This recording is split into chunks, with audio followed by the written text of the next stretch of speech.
जी अस्सलाम वालेकुम my dear students, please recite the दुरुशी। आज का हमारा लेक्चर है टेक्निकल रिपोर्ट राइटिंग। इसमें हम देखेंगे कि टेक्निकल रिपोर्ट राइटिंग क्या होती है, कौन कौन सी कैरेक्टरिस्टिक होती है और क्यों इसको हम पढ़ रहे हैं, इसका क्या बेनिफिट है, स्टूडेंट्स को कैसे ये हेल्प कर सकती है। सबको हम वन बाय वन रीड करेंगे, उसके बाद एग्जाम्पल देखेंगे और उसके बाद हमें अपना एक ये अच्छा सा लेक्चर है ये वाइंड अप करेंगे। स्टार्ट करते हैं। टेक्निकल रिपोर्ट राइटिंग के साथ होती क्या है? टेक्निकल रिपोर्ट राइटिंग क्या होती है? It involve the creation of documents. किसमें होती है? डॉक्यूमेंट्स की क्रिएशन में। That communicate detail information on a specific technical subject. किस पे लिखी गई होती है? एक स्पेसिफिक टेक्निकल सब्जेक्ट के बारे में क्या होती है? डिटेल इंफॉर्मेशन होती है। टू अ टारगेटेड ऑडियंस, एक टारगेट ऑडियंस को दी जाती है। किसी ऑफिस में आप काम करते हो, आपको वहाँ पर कोई आप किसी भी पर्पस की सब्जेक्ट के ऊपर रिपोर्ट लिखते हो, आप ये अपने उस मालिक को दे देते हो, बॉस को दे देते हो। तो जो एक टारगेट ऑडियंस की होती है वही होती है, ठीक है। These reports are often use in the field such as engineering में यूज़ की जाती है, साइंस में यूज़ की जाती है, इंफॉर्मेशन टेक्नोलॉजी में यूज़ की जाती है, बिजनेस में to convey the research finding जैसा कि उसके बारे में लिखी जाती है, एंड प्रोजेक्ट रिजल्ट और टेक्निकल स्पेसिफिकेशन में इसमें इसको इस्तेमाल किया जाता है। इसकी हम देखते हैं कि कैरेक्टरिस्टिक क्या क्या होती हैं, क्या इसके बेनिफिट्स हैं। उसके बाद हम स्टूडेंट्स के इसकी हम देखेंगे लिखा कैसे जाता है, कॉमन सेक्शन कौन से होते हैं, उसके बाद हम इसको आगे थोड़ा सा रीड आउट करते हैं। सबसे पहले कि कैरेक्टरिस्टिक को देखते हैं। क्लैरिटी, आपकी जो आप रिपोर्ट लिख रही हो उसमें क्लैरिफिकेशन होनी चाहिए, क्लियर होनी चाहिए। Information is presented clearly understandable and avoiding the ambiguity, उससे आपने अवॉइड करना है। उसके बाद आपके पास आता है प्रिसिशंस आता है डाटा। इसको कहते हैं कि आपके पास एक्यूरेसी होनी चाहिए, जो आप लिख रहे हो सही होना चाहिए, डिटेल हो, एग्जिस्ट हो, जो बात कर रहे हो बिल्कुल आर्गुमेंटेशन होनी चाहिए, डिटेल अच्छा होना चाहिए। ऑब्जेक्टिविटी क्या होती है? रिपोर्ट्स आर फैक्चुअल और फैक्ट पे मबनी होनी चाहिए। अनबायस्ड यानी कि किसी की तरफ आप इसका झुकाव नहीं चाहिए, आपने न्यूट्रल होकर बात करनी होती है। Focus on the evidence and analysis, आपने सिर्फ फोकस करना है एविडेंस और जो आपका एनालिसिस है उसके ऊपर। स्ट्रक्चर फॉर्मेट में आपको बताऊंगा कि किस तरह की जाती है। ये कुछ सेक्शन होते हैं, पहले एब्स्ट्रैक्ट होता है, फिर इंट्रोडक्शन होता है, मेथोडोलॉजी होता है, रिजल्ट होता है, डिस्कशन होती है। ये अब मैं आगे आपको बताता हूँ। वी विल एड भी आप इसमें charts, graphs, tables, diagram, support to illustrate text वो आप यूज़ करते हो। आपने जो अपने पॉइंट अपना जो पॉइंट दिया होता है उसको क्या करते हो, उसके को सपोर्ट करने के लिए आप उसको इस्तेमाल कर रहे होते हैं। इसकी जो कॉमन सेक्शन है, सबसे पहले टाइटल पेज आता है माय डियर स्टूडेंट। उसमें आप क्या लिखते हो? रिपोर्ट टाइटल जो होता है, उसके बाद ऑथर्स का नेम लिख देते हैं, डेट क्या थी, ऑर्गेनाइजेशन क्या है, उसके बारे में आप इसमें लिखते हैं।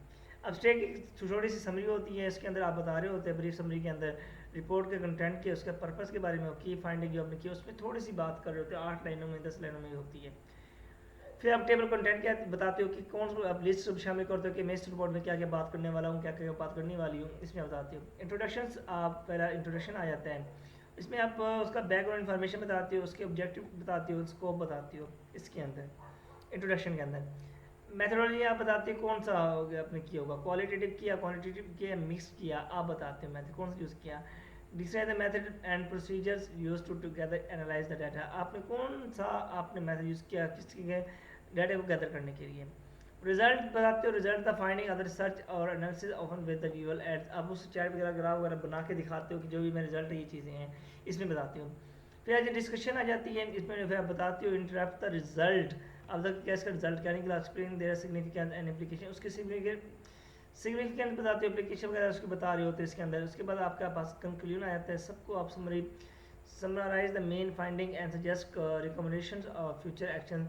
इसमें आप हर रिपोर्ट में कोई ना कोई पॉइंट छोड़ देते हो ना, जैसे आप रिसर्च कर रहे हो कोई ना कोई पॉइंट छोड़ देते हो। इसके अंदर आप रिकमेंडेशन भी दे सकते हो, सजेशन भी दे सकते हो, जो आपको इशू आ रहा है उस पर बात कर सकती हो। रेफरेंस यूज़ करते हो, list the source and seated the in the report, जो भी आप उसमें आप यूज़ कर रहे होते हो आप बताती हो। अपेंडिक्स होता है, जिसके बाद आपकी supplementary material such as rough data detail calculation additional information वगैरह इसमें आप डाल देते हो।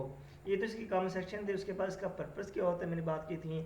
इसका मेन पर्पस होता है आपका जो आप जिससे भी बात कर रहे हो, अपने बॉस से बात कर रहे हो, इसका मेन पर्पस होता है information dissemination to share the technical information finding with a specific audience. अपने बॉस से कोई डायरेक्टर है, कोई हेड, एक डायमिंग हेड है, उसको आप लिख रहे होते हो, या कोई भी इंजीनियरिंग हेड है उस पर लिखते हो। डॉक्यूमेंटेशन हो गया, पर्पस होता है documentation to provide a detail record of the research experiments और प्रोजेक्ट आउटकम्स, जिसका पर्पज़ होता है क्या, डॉक्यूमेंटेशन होता है, फिर उसके बाद डिसीजन मेकिंग के अंदर आपको हेल्प करती है। To aid in the making the inform decision based on the reported data, उसको आप यूज़ करते हो डिसीजन मेकिंग के अंदर। प्रॉब्लम सॉल्विंग में इस्तेमाल कर रही हो to identify the and address the technical issues with the evidence based solution. आपके पास क्योंकि इश्यूज़ का जो होता है एविडेंस आ चुका होता है, उसके बेस पे आप क्या करते हो, काम करते हो, इस तरह हो जाते हैं। अब आप देखें कि किस तरह ये एग्जामिक के अंदर स्टूडेंट को हेल्प कर सकते हैं, ठीक है। उनकी स्किल डेवलपमेंट पर क्या करेगा, इसमें क्रिएट करेगा, इंक्रीज करेगा, एबिलिटी देगा, इन्हांस बढ़ा देगा students ability in the critical thinking, बच्चों में क्रिटिकल थिंकिंग को बढ़ा देगा, रिसर्च को बढ़ाएगा, उनमें इसका इंटरेस्ट डेवलप होगा, टेक्निकल कम्युनिकेशन में उसको हेल्प करेगा। Preparation for the industry, prepare student for the professional roles where technical writing is essential, बताएगा कि कहाँ पे इसका रोल होता है, कहाँ पे इम्पोर्टेंट है। Academic research facilitate the clear presentation of research finding contributing the academic body of knowledge, ये एकेडमिक रिसर्च आपको हेल्प करता है, बच्चों को कोलाबोरेशन में उनको बताता है, इंकरेज करता है collaboration among student and between the student faculty on the research project के अंदर कोलाबोरेट करना, गैदर करके रिसर्च करना, इकट्ठे होकर काम करने में अभी आपका इंकरेज करते हैं। Provide a means of for instruction to assist the student understanding and publication for the technical concept, बच्चों को हेल्प करता है असेसमेंट के लिए, रिजल्ट निकालने के लिए बताता है कि इसका ये रिजल्ट है, ये चीज़ें होती हैं, या बताते हैं। उसके बाद ये क्या करता है, उनकी एकेडमिक ग्रोथ को बढ़ा देते हैं, ठीक है। कुछ चीज़ें होती हैं जैसे कि strengthening students research and writing skills को बढ़ा देते हैं, essential for the academic success के बहुत ज़रूरी होते हैं। प्रोफेशनल रेडीनेस जो होता है, equip student with ability to produce the professional grade report, वो इसके क्या होता है, इस काबिल हो जाते हैं, प्रोफेशनल ग्रेड रिपोर्ट लिखने के काबिल हो जाते हैं। की competence in main technical field, communication skills उनमें डेवलप होता है। Improve the student ability to convey the complex information clearly and considerately, वो बच्चे इस काबिल हो जाते हैं जो कम्प्लेक्स इन्फॉर्मेशन होती है उसको वो आराम के साथ साफ तरीके से बयान कर रहे होती हैं। प्रॉब्लम सॉल्विंग का हेल्प करेगा, enhance student ability to analyse the data, proposes evidence based solution to technical problem, जो रिपोर्ट राइटिंग में आप बताते हो कि ये इसका इश्यू है, वो स्टूडेंट को इस काबिल बना देते हैं कि वो क्या करें, प्रॉब्लम को देख के उसको सॉल्व करने के काबिल हो जाते हैं, इससे उनकी एबिलिटी को बढ़ा देता है। तो ये बहुत ज़्यादा हेल्पफुल होता है। इसके कैरियर अपॉर्चुनिटी के अंदर हेल्प करते हैं, जैसे ब्रॉडन स्टूडेंट होते हैं, career prospect by providing a valuable skill set out by the employ. First उसके अंदर टेक्निकल रिपोर्ट राइटिंग से क्रिटिकल थिंकिंग आती है, और क्या करते हैं वो एक असेसमेंट बना लेते हैं, ये चीज़ें जिसे होती हैं बच्चों को बड़ा हेल्प होता है। सैम्पल देखिए, हमने पहले बात की थी, जैसे पहले आप इंट्रोडक्शन से पहले क्या टाइटल होता है, आपने टाइटल बताया, उसके बाद आपने उसका नाम बताया जिसने ये बनाई, उसके डिपार्टमेंट का बताया, उसके बाद आपने डेट बताई, ठीक है। उसके बाद आपका सेक्शन में पहले एब्स्ट्रैक्ट आता है, मैंने कहा था एब्स्ट्रैक्ट में क्या लिखती हो आप, समरी लिखती हो, ठीक है। समरी में देखो, आपने देखो 8-7 लाइनें यूज, इसने 4-5 लाइनें यूज़ की हैं, तो आपने क्या करना है, 7 से 8 लाइनें आपने उसने पूरी चीज़ें बतानी होती हैं। उसके बाद आप कहने आपने क्या यूज़ करना है, टेबल ऑफ कंटेंट यूज़ करना है, जैसे कि इसने यूज़ किया कि इसमें इंट्रोडक्शन है, ऑब्जेक्टिव है, मेथोडोलॉजी है, डाटा कलेक्शन एनालिसिस है, रिजल्ट क्या है, डिस्कशन क्या है, कंक्लूजन है, और रेफरेंसेस इसमें शामिल है, उसने बताया। उसके बाद आपके पास इंट्रोडक्शन को देखें, तो इंट्रोडक्शन में उसने उसको बताया, उसके बैकग्राउंड को थोड़ा सा बता दिया सोलर एनर्जी के बारे में, उसने उसके ऑब्जेक्टिव बता दिए, उसके मेन पॉइंट्स बता दिए। उसके बाद उसने मेथड बताया कि study the in residential area with 50 houses, data was collected, ये नहीं उसने क्वालिटेटिव नहीं क्वान्टिटेटिव रिसर्च की, तो उसने इसको बताया।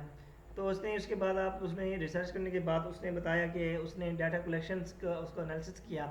उसके बाद उसने उसके बाद रिजल्ट निकाला जो भी था, उसके बाद उसने डिस्कशन बताई क्या क्या चीज़ें हैं, फिर उसने कंक्लूजन की बात की, उसके बाद रेफरेंस उसने पुट किया, इस तरह उसका एक टेक्निकल रिपोर्ट राइटिंग कंप्लीट हो गया। I hope you understand this lecture. फिर भी कोई कन्फ्यूजन हो आप मुझसे पूछ सकती हैं, क्योंकि जो मैं पढ़ाने जा रहा हूँ बड़े इजी वे में पढ़ा रहा हूँ, और सब चीज़ें मैं ऐसे ऐसे पढ़ाते जाऊँगा।